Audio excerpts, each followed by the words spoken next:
Hey everyone, we are back and we are in the book of Ecclesiastes, lesson 118.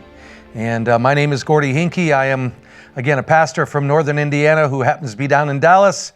And we have such a good time when we can get together with the guys here and record these things. And so it is a real delight, not only to have Revived School, but for some of us, we get to have some of the peripherals of fellowship and things, and it is a real delight. I'm just thankful. We, with Rich and Kevin and Tom and Kyle and sometimes the family, we get together, and it is a delight. Anyways, we're in Ecclesiastes 7, and we're going to cover parts of 7, 8, and 9.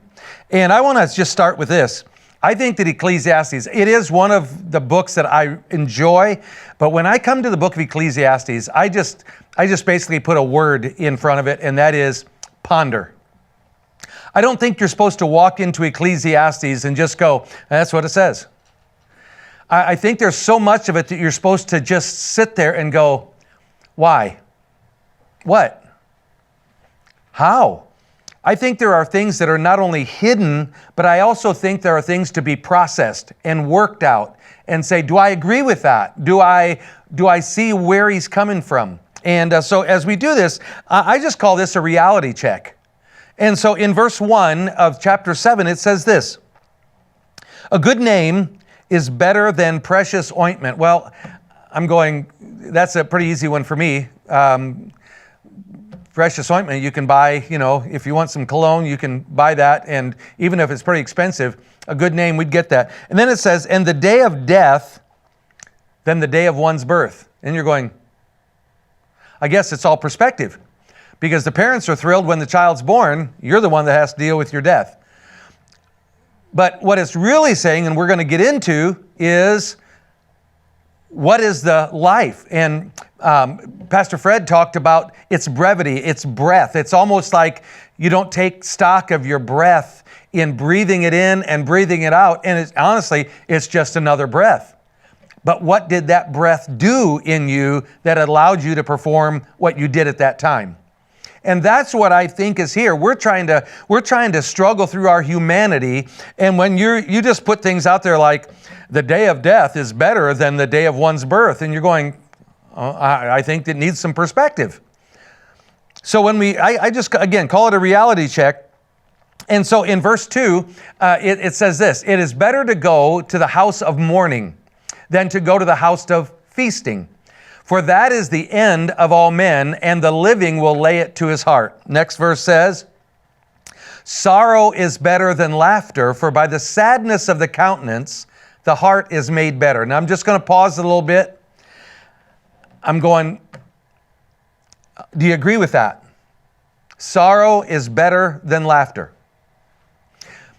But I believe there's perspective. And the more that we can grow, mature, whatever you want to say in life, you realize that there are times in our lives when we're serious about things, but it's usually when serious things are coming to us. But in many times, that's when we really grow, and that's when we find value in the things that we stock up in life. That's where we find our perspectives that we're going to say, now I think this, and that's the conclusion I've come to. And so when I look at these verses, I'm going, who says sorrow is better than laughter? Unless I look at this and say, but what I learned in my sorrow is better than the lasting effect of what I was working with when I was laughing. And I'm old enough to know sometimes, been through sorrow, been through some hardships in my life. And the times when I have learned how to walk with God the best is not when my life has been easy, when it's been fun, when it's been the great fellowship like we have down here. But many times the deepest part of my life is affected when I'm walking through the hard places. And that's what I see in fact, a lot in chapter 7. And so we're going to go into verse 4, and it says, the heart of the wise is in the house of mourning, but the heart of fools is in the house of mirth. I don't think that he's saying, don't laugh. What I think he's saying is, there are lessons of life to be learned, and if we think it's always going to be good, we're going to miss some pivotal points in our life.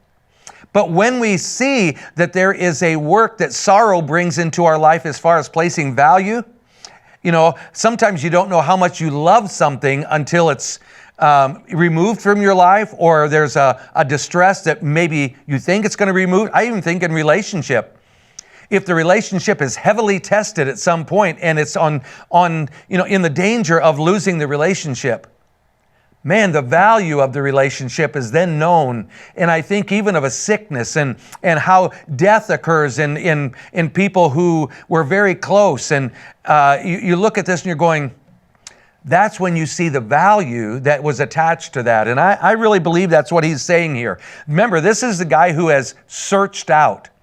This is the guy who has inspected. This is the guy who has looked at the long-term effect of life and said, man, most of it is like breath. It's here and gone, and I'm not sure I valued that breath the same way I should have. And so as I look in this, and I just challenge each one of you that are doing Revive School, there are places where you read that you just have to look at it and go, I need to take that counsel. I need to look at that and say, what is that actually saying to me? And so what I hope that happens through these teachings and even the different voices that come, I hope that what happens is that it gives us different perspectives. I know that I teach different than some others and they teach different than I, but the point is, in between all of it, maybe we can see a perspective to say, I'd like to see it like they do. I like that. And that's what teaching, honestly, is a lot about, is just, I call it turning our heads to look at it from a different perspective.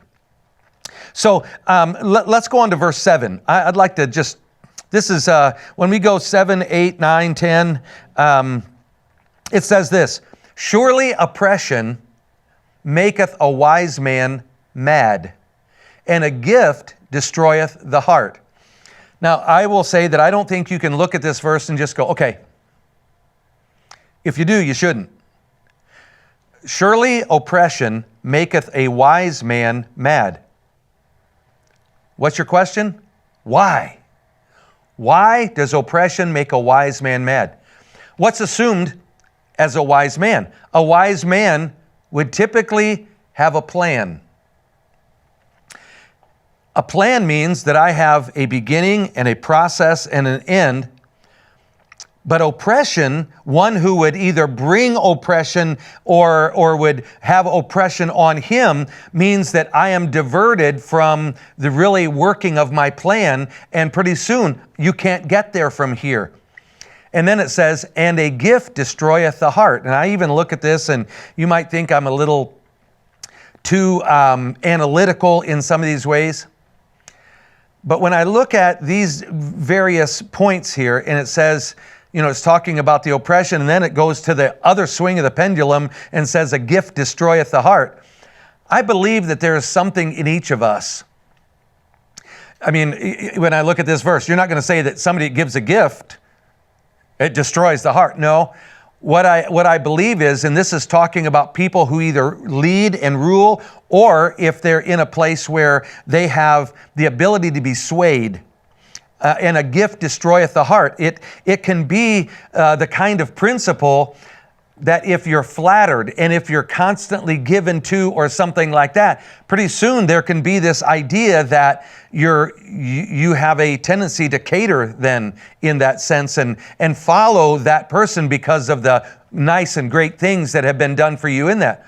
The reason why that verse impresses me is I believe this is the two-ended spectrum of the human reality. But my release from that is my eternity and my eternal perspective. It's the thing that I look at and say, you know what? This is the way that this works. This is the human experience. But I am not just solely qualified by my human experience. Here's what I want to do. I want to go into the next few verses here and just show you why I believe that these things are speaking in this way. It says this, better is the end of a thing than the beginning thereof. If you take that right back to the idea in verse 1, the day of death is better than the day of one's birth. The better is the end of a thing than the beginning thereof. Why? Why? Because how many times in this life have you guys come up and you've heard, man, I have a great idea, or I look at our smartphones and I'm going, Wish I had an app for that. Who came up with the app for that? How many apps do we have on our phone? Somebody, it was their big idea. But I wonder how many have tried to do that and it didn't come to anything. They was telling everybody they had a great idea. But the point is, it only is big idea if its process is carried through and it works. Better is the end of the thing because the fruit of it is there, but the beginning of it was just a big idea. Lots of us can sell our ideas. Lots of us can have a big idea for life. But what is going to be the ending of it that says, this was a life well lived. This was time well spent. This was breathing in 8 million times a year and saying, that was well worth it. What is those things? Let's go on again. And the patient in spirit is better than the proud in spirit. Look, I'm like I said, I'm analytical. The patient in spirit is better than the proud in spirit. In other words, I can't make my mind up in a moment about what this circumstance means to me. I'd rather see how I am going to walk these things out and how, with an eternal perspective, how is God going to lead me? What is it that He's going to got for me next? If I really believe that Romans 8:28 is true, if I believe that this is what we know, that all things work together for good to them who love God and are the called according to His purpose. If I am going to take that approach in the Ecclesiastes 7 outlook of life, in a sense, I can sense great release, but I also have to observe and say, okay, I'm not going to be hasty in spirit, because what that does is it makes me upset. If I think it's unjust, if I think that there's something that should be working in my life, if there's something that I think they're taking advantage, then I'm going to not look at it in the sense of, but God, what about you? What is your plan? Where am I going with this? If I'm looking at Ecclesiastes as a searching book, and I actually like that idea, I really do, that this is kind of observation, but not coming up with the big answer, then I look at this and go, okay, then I'm satisfied with that. Because it says this, is in finishing that line, it says, for anger, in verse number 9, for anger rests in the bosom of fools. I have a theory about anger. I always attach anger to one thing: ownership. Anger defends something. And if my anger, I'm either defending me, defending my territory, defending my reputation, defending something that I think is rightly mine, then when something happens to that, anger would rise up in me because I have a right to these things. But if I believe that God is the defender of those who are unjustly used, if we are to bless those who misuse us, if we have these principles of the gospel, then the book of Ecclesiastes isn't my rule. It's my study of human experience. And that's what I see in this. Verse number 10. Say not thou, what is the cause that the former days were better than these? Anybody ever heard the good old days? What was so good about them? Exactly. In the good old days, I didn't have a tablet, didn't have a cell phone, and yet sometimes you long for the good old days. I also know what it was like in the good old days when I would turn on my computer, and yet you could go back before that. But in the good old days of first computer, you guys remember this, when your screen would kind of load? Mine did. Remember Windows 3.1? We had Windows. And you're going, wonder what Windows it really means. Now we have complete operating systems and different things going on. You ought to see the technology in this room. You want to go back to the good old days?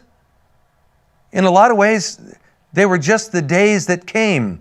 There's progress, there's process, and all of these things. And yet look what it says if we finish up in that. Say not thou, what is the cause that the former days were better than these?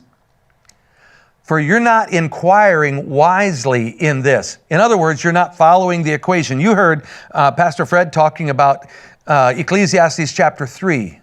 There's a time and a season for every purpose under heaven. And God hath put eternity in their hearts. But it also says then, but no man lives long enough, in a sense, to understand the whole process.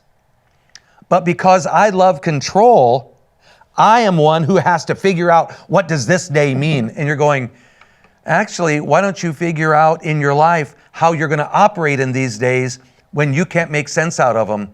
And yet, are you trusting Him for your days? That's what I see in Ecclesiastes chapter 7. And so as we look through this, I want to just remind you of one word: ponder. I look at my own life, okay? There is not one chance in this world that at 20 years old, 25 years old, if somebody would ask me what I think I would be doing at this stage of my life, I'd have had quite a few guesses before this. And yet, would we trade what we're doing for something else, or feel like we're really slighted, and yet to say that our journey has been straight and not skewed? No. And yet circumstances and certain meetings and relationships and purpose of life and relationship with God has shaped us into the people we are today. And we're going, God, I don't even know how you do this. That's a little bit of what Ecclesiastes 7 speaks to me. Don't look back at the good old days. Some of those days just got you where you are to put you in position so you could meet an individual, or so you could have a certain experience, and then you could launch into the rest of your life, and we'd go on. So I just love to look at this. I want you to go to verse 13, if you would. It says, consider the work of God, for who can make that straight which God hath made crooked? Or which He hath made crooked. In the day of prosperity be joyful, but in the day of adversity, consider. God hath also set the one over against the other, to the end that man should find nothing after him. In other words, it's not like if you get on the prosperity train, you get to ride the train until you decide to get off. There can be circumstances of life, and all of us face these things variously, depending on the day. It doesn't mean you're good if you have a prosperous life. It doesn't mean you're bad if you have a struggle in life. There are things that we're going to read here that would really set this in place. Let's go on to the next verse. All things have I seen in the days of my vanity. There is a just man that perisheth in his righteousness. In other words, he dies, in a sense, before his time. And there is a wicked man that prolongeth his life in his wickedness. Be not righteous over much, neither make thyself over wise. Why shouldest thou destroy thyself? Now, these are ponder moments. I look at these things and I'm going, so am I going to say that that's not true? Have you guys seen good people die young, bad people live on in bad places? We have. So what he's saying is, let's not try to make ourselves overly one way or the other, because then we're trying to actually control our life. And this is the lesson, I believe, of Ecclesiastes. And we said this guy that wrote it, who was that again? Solomon. Fairly wise? Very wise. I look at these things, I'm going, God, teach me wisdom, and I don't think you're afraid of my questions. I need to ponder the way of man and ponder the way of God. Go down to verse 18, if you would. Verse 19. Wisdom strengtheneth the wise more than 10 mighty men which are in the city. For there is not a just man upon the earth that doeth good and sinneth not. Also take no heed unto all the words that are spoken, lest thou hear thy servant curse thee. For oftentimes also thine own heart knoweth that thou thyself likewise hast cursed others. Wisdom strengtheneth the wise more than 10 mighty men which are in the city. In other words, somebody who can process will be better than many warriors, or can be better than many warriors because they figured out a strategy that would work better than just rushing, better than all the ideas of an army possibly, and they can work things through. And then when it says, take no heed unto all the words that are spoken, lest you hear your servant curse. I'm looking at this and I'm going, I'm a pastor, okay? All of us have our critics and all of us have our people who prop us up. And I think we probably feel it because we're in public eye and we would like to be liked. But the truth is, there's always going to be somebody who sees what you do, and for whatever reason, they can say whatever they want to say about you. And maybe they don't even say it to you, but it comes around to you.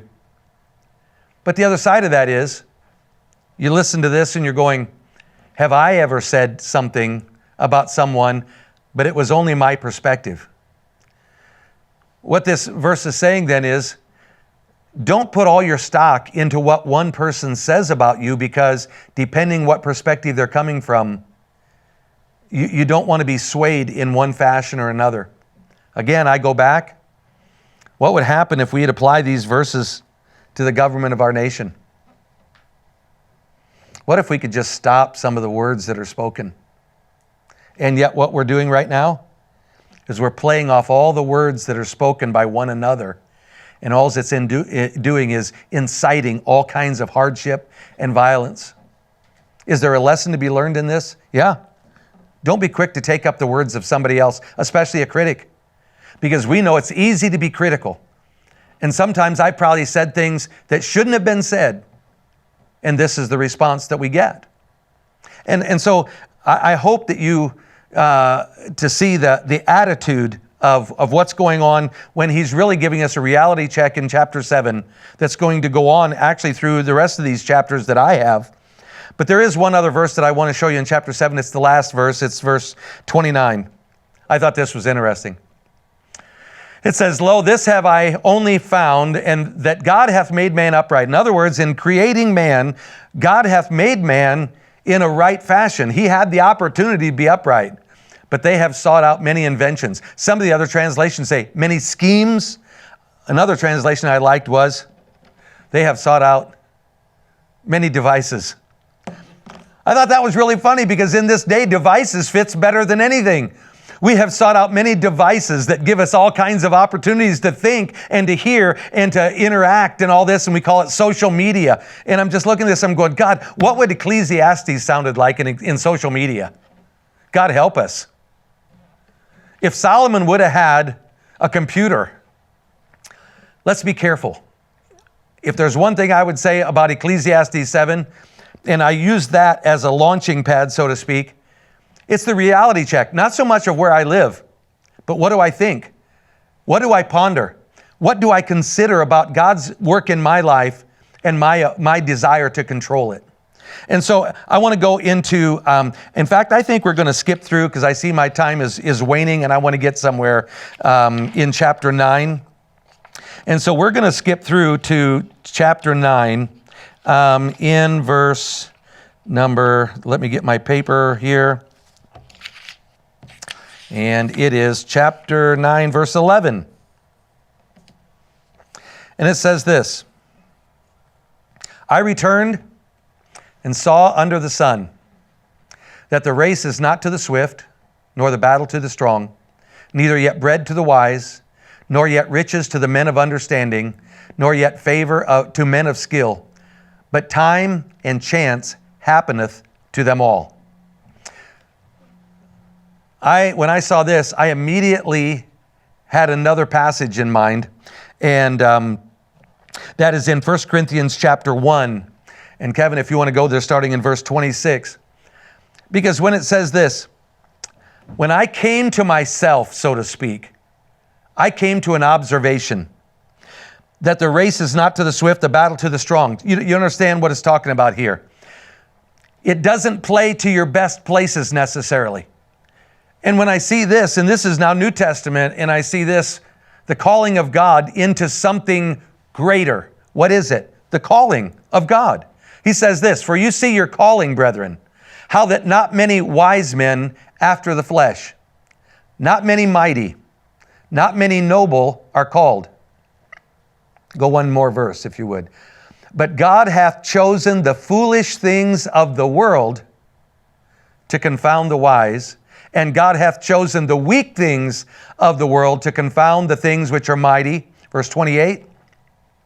And the base things, the lowest things of this world, and things which are despised, hath God chosen, yea, and things which are not, they're not even visible, to bring to nothing things that are. So, maybe you're looking at me and you're going, why would I put those verses together? Here's what this is my way of thinking. And if you think I'm crazy, it's okay. Sometimes I do. But my point is this: Ecclesiastes gives us the natural way of looking things and going, you know what? The race is not to the swift. You don't get to play to your own strengths. You don't get to do the things you're good at necessarily. Life is going to pull you. But the idea of God's work and the spiritual quality of our life tells us this: you don't have to be so overqualified or super qualified to do what He's wanting us to do. It's not your human endeavors that's going to bring you into the great places with God. In fact, it's our weakness that often chases us to the place where God can use us. And when I look at chapter 7, I create a human condition. But I get to chapter 9 and we make an observation.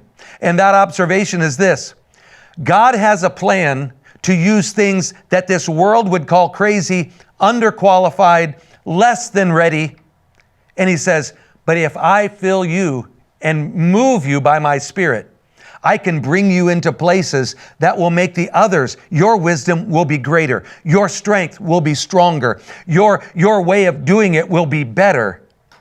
And I can even create things that will bring to nothing. They'll cause the things that are to be looked at and going, not even important. When we look at Ecclesiastes, and this is wisdom, I'm just telling you and asking you to consider, asking you to ponder. Put yourself in these chapters and say, am I overtaken in a human experience? Am I looking at my life through the things that have been and disqualifying what's ahead of me because of where I've been? Or am I limiting myself by my qualifications? Or am I letting others put their expectations? And maybe somebody has spoken something about me that I heard about, and it has confused me and maybe even diminished me. And yet the book of Ecclesiastes would say, don't consider those things. Don't let that be the mantra of your life. Walk in the confidence that God will use and qualify and bring you into a place of fulfillment. And let Him be the one that writes your story and not be qualified by the human experience. I trust you're enjoying the book of Ecclesiastes.